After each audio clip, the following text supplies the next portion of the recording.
Hi, my name is Giselle Cervantes, and my objective for this mini lecture is going to be discuss several movement-related characteristics influenced by tactile sensory feedback. Movement-related characteristics influenced by tactile sensory information the CNS receives from touch are accuracy, consistency, timing, and force adjustments.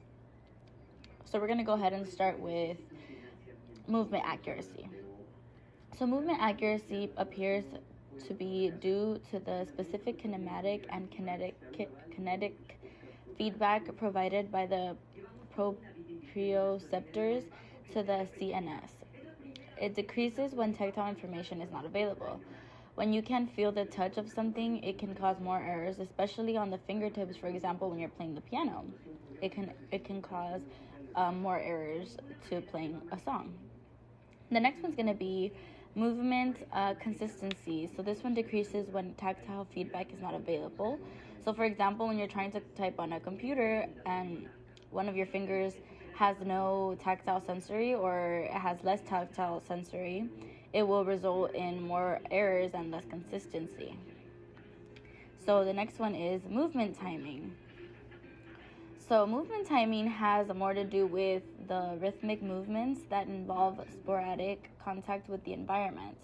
So having a physical cue that you can touch will help with timing accuracy. For example, when you go to the arcade and there's the game with the whack-a-mole, so you know when to hit the mole is when you see it, so it gives you a cue, and that's when you're supposed to hit it.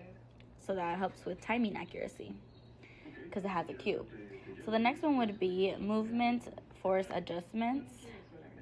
So movement force adjustments have to do with grip adjustments, depend on tactile sensory feedback. The touch helps you know when and how to adjust grip forces as necessary. So for example, when you're at the gym and you're, let's say, using weights, so you have to grip the weight when it's heavier so that you don't drop it, but when it's a lighter weight, you don't have to grip the weight as hard. So that could be an example of movement force adjustments. That concludes my presentation. Thank you and happy Halloween.